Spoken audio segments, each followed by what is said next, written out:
Have you ever thought about the danger of a good pastor?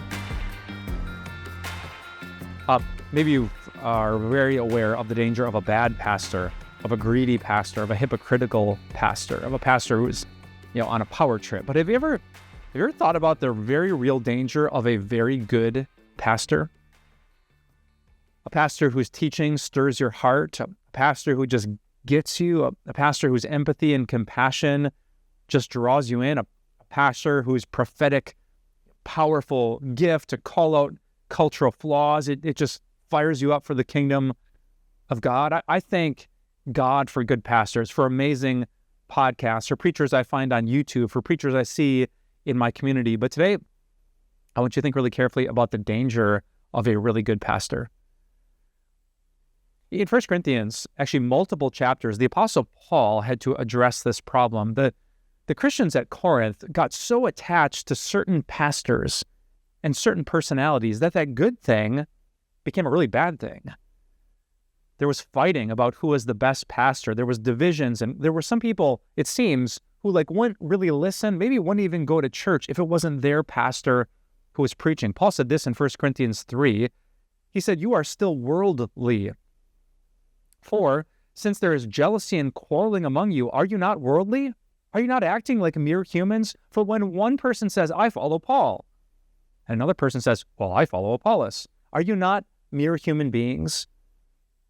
What, after all, is Apollos, and what is Paul? Only servants, through whom you came to believe, as the Lord has assigned to each his task. I planted the seed, Apollos watered it, but God has been making it grow." Well, I think this is such an important word for us today because we live in a culture that has more access to more pastors than ever before. You, with just a couple of clicks on your phone, with a simple search online, can find the most wise, educated, deep pastor. He doesn't have to live in your community. You don't have to know him personally. You can hear every single sermon he preaches through the power of media. And you can find the most relevant pastor who just knows what's happening in the next gen. He's not old and washed up, and he understands the shows and the movements and what's happening on college campuses, just speaks to the stuff that you're going through. Or you can find a pastor who's just so compassionate. He's not dropping truth bombs. He weeps with those who weep. He understands the complexity of such a good thing, but it's such a dangerous thing, because once we get too attached to this really exalted version of whatever we appreciate, it's really easy to dismiss, dislike, and even avoid the real pastors that God has put into our life.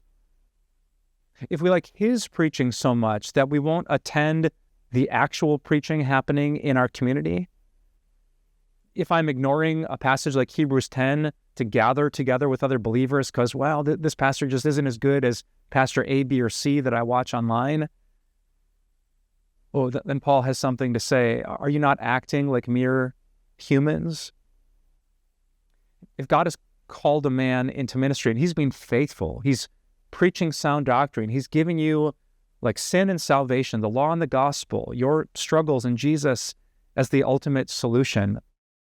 If we dismiss a faithful pastor, if we give or thumbs down to a man that God is giving a thumbs up to, then a good pastor has become a bad thing.